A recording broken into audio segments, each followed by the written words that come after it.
Hey everybody, welcome back to Stamping School. This is Linda. So last week I showed this quickly. I didn't have it as a card yet, but I showed the acetate and the foiling. It's so hard on camera, but how pretty it is with the masks and the foiling on top. So I'm going to show you two different ways to do this. One with acetate and then one with the foiling and the masking together, which is just gorgeous. This is easier than this. There's a few extra steps to get this lined up perfectly for your card. So let's do the easy one first. And if you're not foiling yet, that's totally fine. Hopefully you've got some butterfly stamps and you can just use your butterflies and make this card. Very similar layout, easy. Okay, these are the masks. They're called the Butterfly Flight. They are available individually or they're with the bundle with the hot foiling dies. I've been warming up my machine. Now this is the most important thing, is that whatever paper size you're starting with, your foil needs to be the same size or a lot smaller in order to make sure that we can line this up where we want to on the card.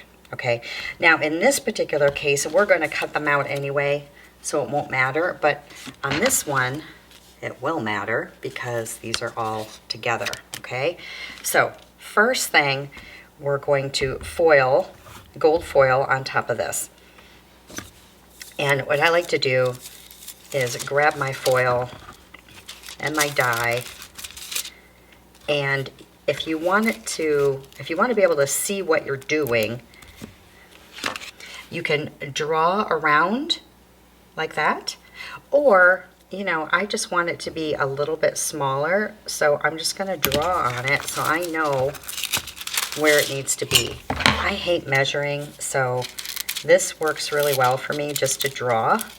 I find that works the best. And then here is my platform that's been heating up. Put it here. And I'm going to put my die on here. And I kind of want it a little bit straight.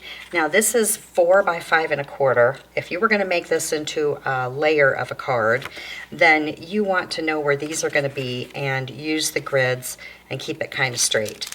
So that's why your foil should be just a little bit smaller so that you can see what you're doing. Does that make sense?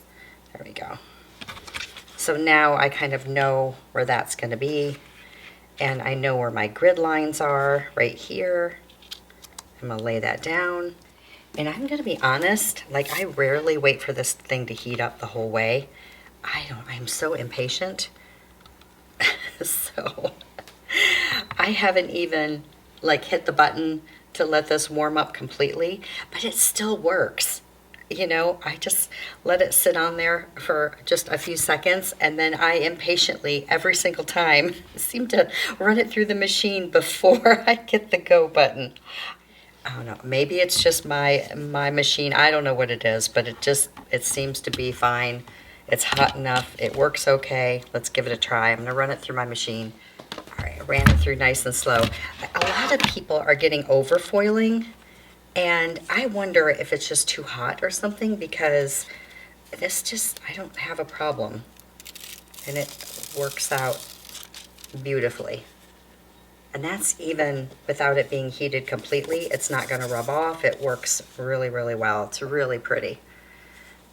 So if you're experiencing overfoiling, which means you're getting gold flecks everywhere, maybe don't heat it up completely. Maybe it's too hot. I don't know. I'm still experimenting with it. If you do get little flecks of things that you don't want, use just an eraser. This is a pencil eraser, and it can take off anything. Some people are using the sand erasers. I find them too harsh for my paper. I use like just a soft eraser, or like I said, just a little pencil eraser, you know, and it takes off any little extras that I might have, which I really haven't had too many. It's been pretty good. All right, let me put this aside for a minute. So this is pretty easy to do now with the masks. By the way, this Post-it note tape, label on a roll, I got it on Amazon. I am loving it. It is nice and thick, and it has not torn my paper like sometimes masking tape does. you know. So I'm loving it, and I can reuse it over and over and over because it's thicker. I'm using Balmy Blue and Berry Burst. Now, if you look at my card, it looks like I'm using 3 colors. You can use Peacock in there also, but I use my Balmy Blue twice to get it a little darker, just to save an extra step. All right, now these are the masks. They are numbered and there are notches up at the top, and you really want to pay attention to those. You watched me do this masking thing before. This has a little 1 on it, okay? And I don't tape it down every single time, but I do. You want to line it up like this. I'm going to do Balmy Blue first, and because of the foiling, it resists the ink, and so I didn't have any trouble with it. There was one time I needed to take a paper towel over one spot to get the Berry Burst ink off of the foil, and it came right up. Okay, so this is Balmy, and you can tape it down, but this is going to go pretty fast. This is a very light, like just the light blue. Pool Party works, Balmy Blue. I just like the Balmy Blue. And I'm just rubbing this on. You can use sponge daubers or whatever you like to use the color. Okay, step 1, done. Then step 2, this is mask number 2, line it back up. And this one I'm going to be brushing it a little bit harder. You can use the indigo ink, like I said, or you can just use the Balmy again. And I'm going to get this lined up just right. Once I get it where I want it, I'm going to tape it down. Now, Balmy Blue again, but this time I'm going harder, and it did not affect the gold foiling at all, which was great. So a little darker. See how much darker it goes? I'm just putting more ink on and really rubbing it in. Now, if you're doing a class with these and you need to have, you know, the 4 different stations or something, then yeah, use the 4 different colors of ink. But just for me, trying to not have 5 ink pads out all at once, this works well for me. All right. There we go. That's number 2. Isn't that pretty? It's pretty just like that with the gold in it. Number 3, we're going to line this up. Now this one I'm going to use a smaller brush on, and this is where I'm going to bring in the Berry Burst. Now you can use a sponge dauber, or you can, if it's more control for you, I'm using the smaller brush and the Berry Burst. And I'm just going to rub this in. And again, now you can do darker, lighter. It depends, you know, what you're going for. This is a very, very pigmented ink, the Berry Burst. Makes a mess, but it's so pretty. And so it goes to the sink. Honestly, I don't wipe them off, or I take them right to the sink and wash them off with water and then dry them with a paper towel. That's usually my go-to. Look how pretty. Now the last one is the antennas, which we do not need to do because they're already gold. But on this one I did, just to see what it would look like. This is Secret Sea, which is almost black. And it looks very nice. So that came out, I mean, it was fast. That was, you know, real time and fast. Now see, there's a little bit of Berry Burst ink on there. Take a dry Q-tip or a paper towel and just rub that off of there. Now don't do this, because you could smear the ink everywhere, right? You want it to be, you just take it off where you see a little bit of, that's good. Yeah, I'm right there, right there. See, it took off just a little bit. Isn't it pretty? It's pretty just like that. Then you take the die that comes with that bundle and you cut them all out, and then you put them on a card. And like I even did one on the inside because there's 5 of them. This is just peacock cardstock, pretty peacock. And then that real pretty iridescent tiny little stripe, glitter stripe. Can you see it? It's so pretty.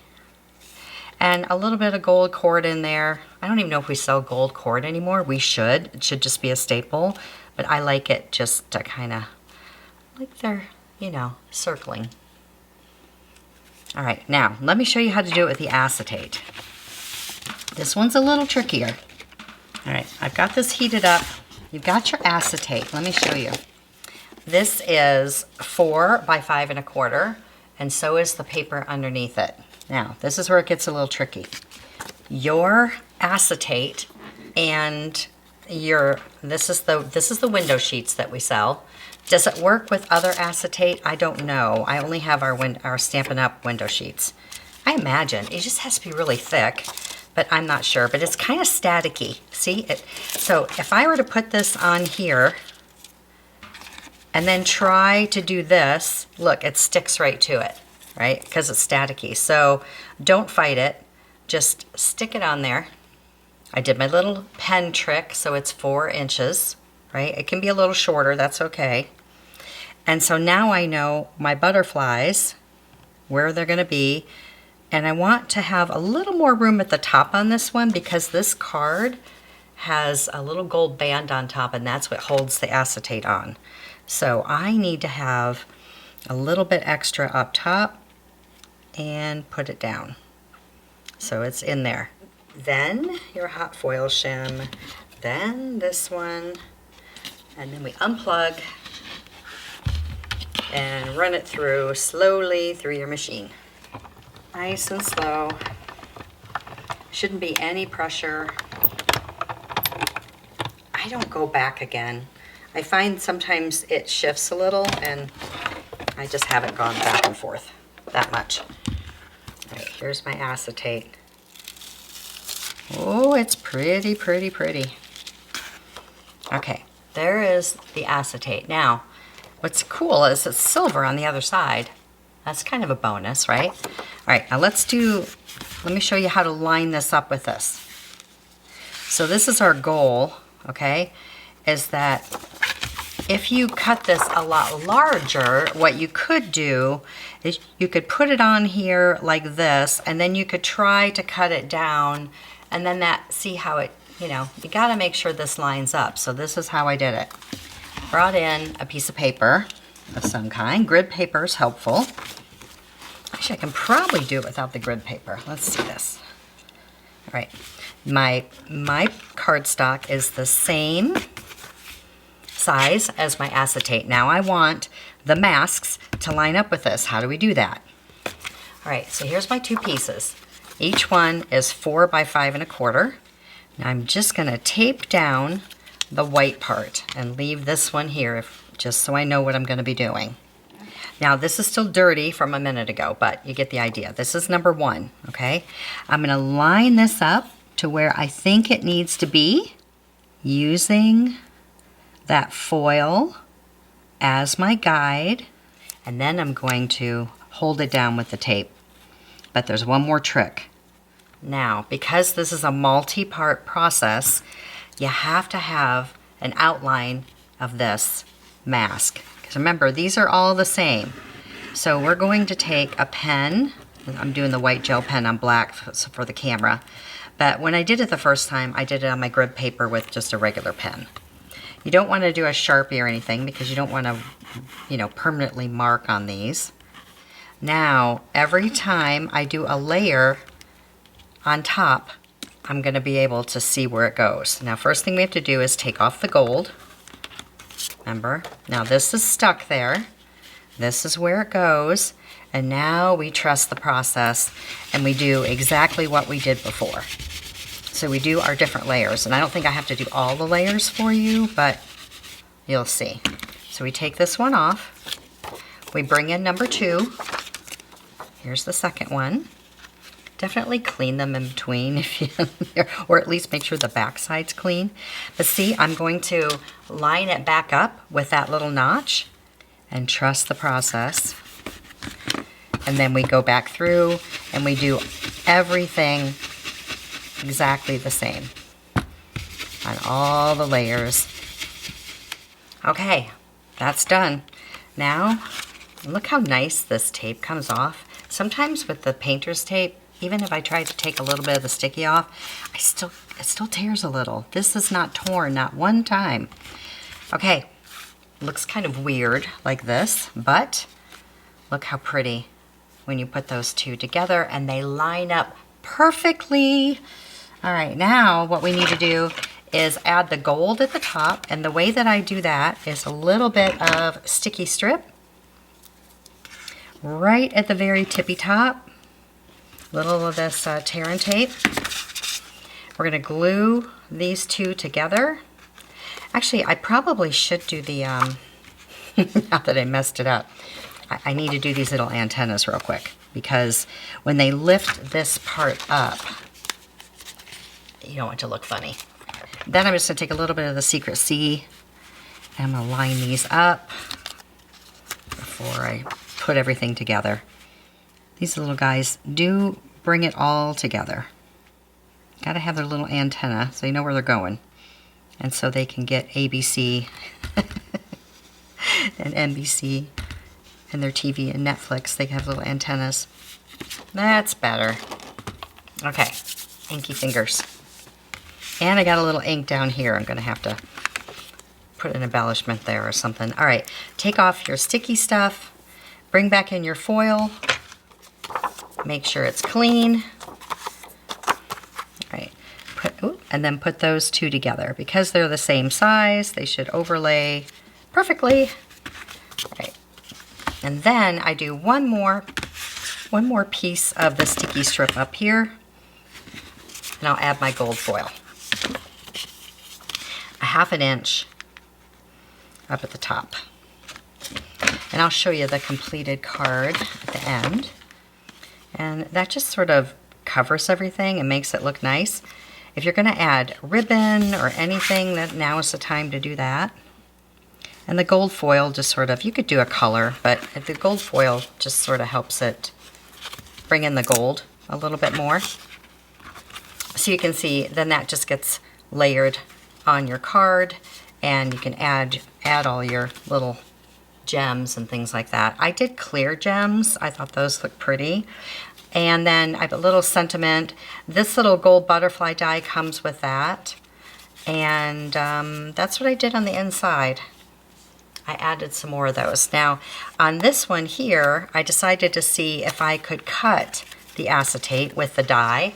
It was a little tricky. It didn't want to do it the first time. I ran it through and it partially cut these. And then the second time I flipped them over and ran them through again, and then they did. And then you just put a little bit of glue in between there, right on the body.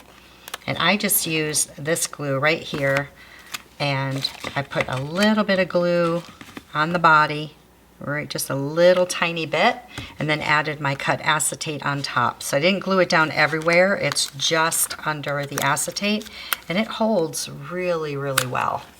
So just to try something different.